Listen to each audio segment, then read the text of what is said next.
the height variance that we're looking for is clearly in the old Broward area.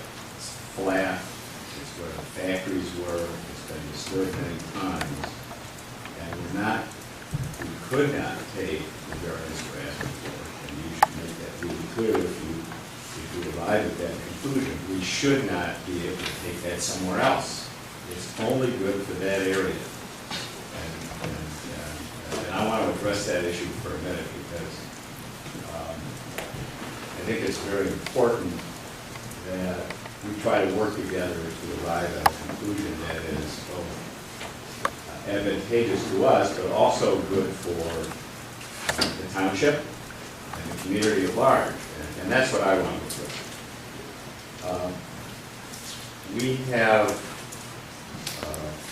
We want to be able to assure you that in the future we're not going to come back to you and want to go up in those very tall dunes that are behind the property and do something to it. And not just assure you and tell you that that's our intention, but more than that, we want to commit it to you in writing and put a condition on the variance that you might decide to grant, which would put a large amount of property in permanent conservation, documented, recorded, to run for all time.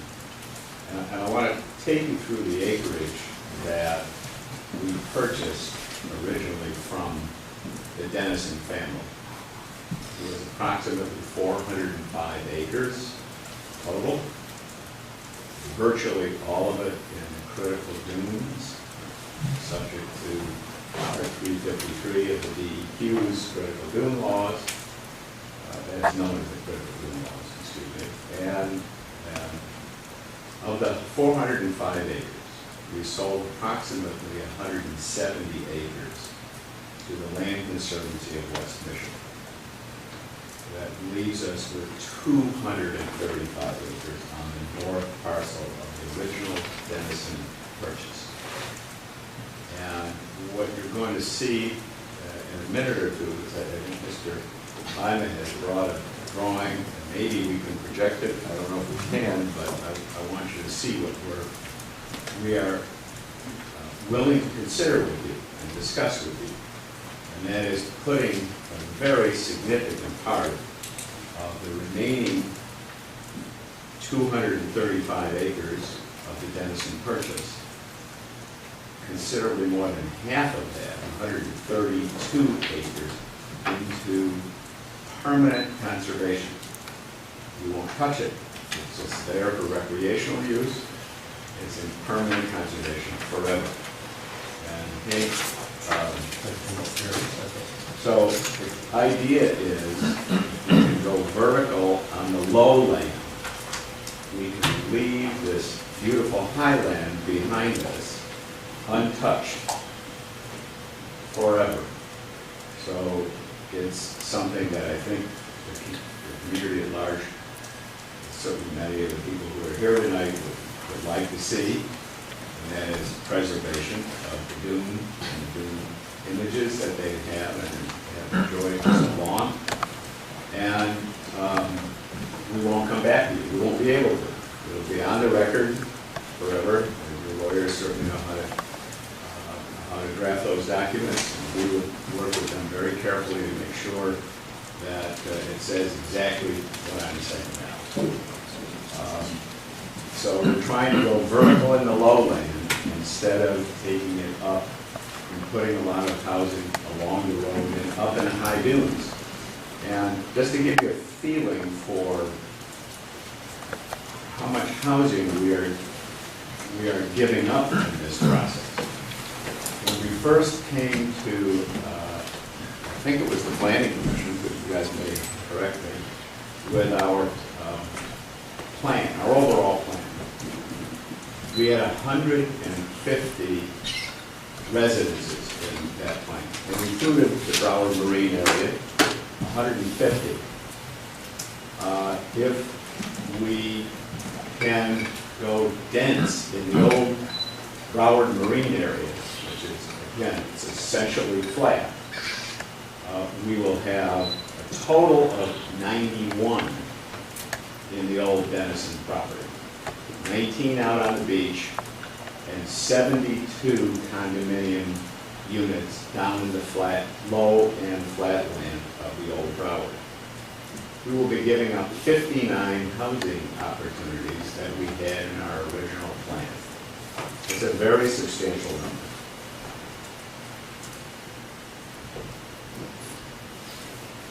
We have, in addition to that, just to give you a flavor for some other community interests that we will be doing on the property if we move forward with the development, if we get the variance, and assuming that the planning commission goes along with our PUD plan.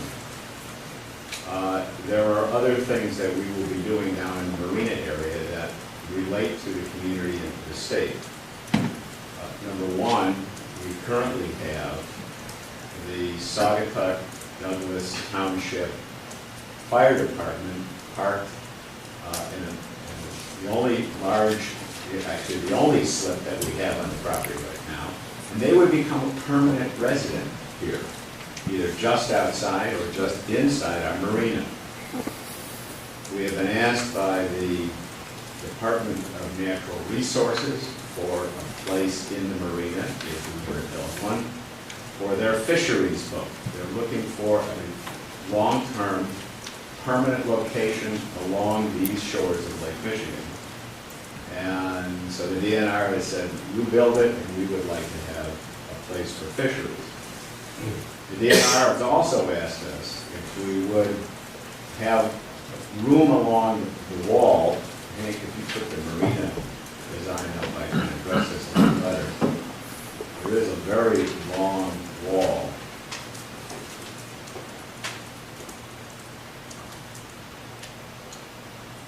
You see where the very large boat is up front here, and then there's another one.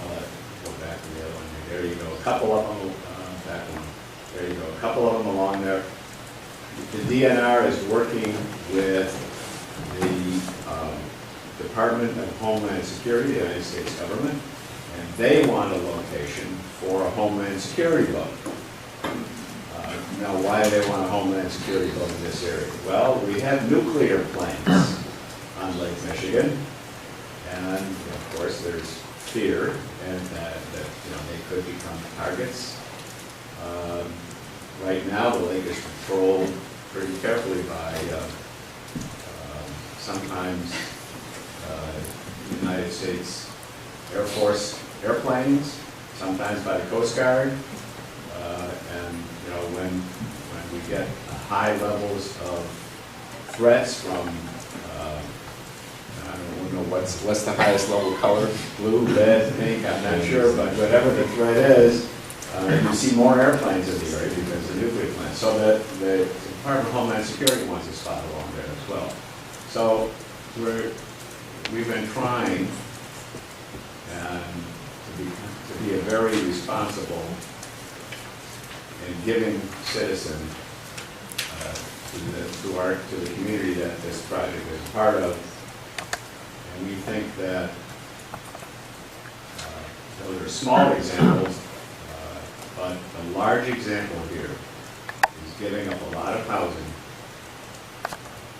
and staying out of the dunes that rise to the north of this property.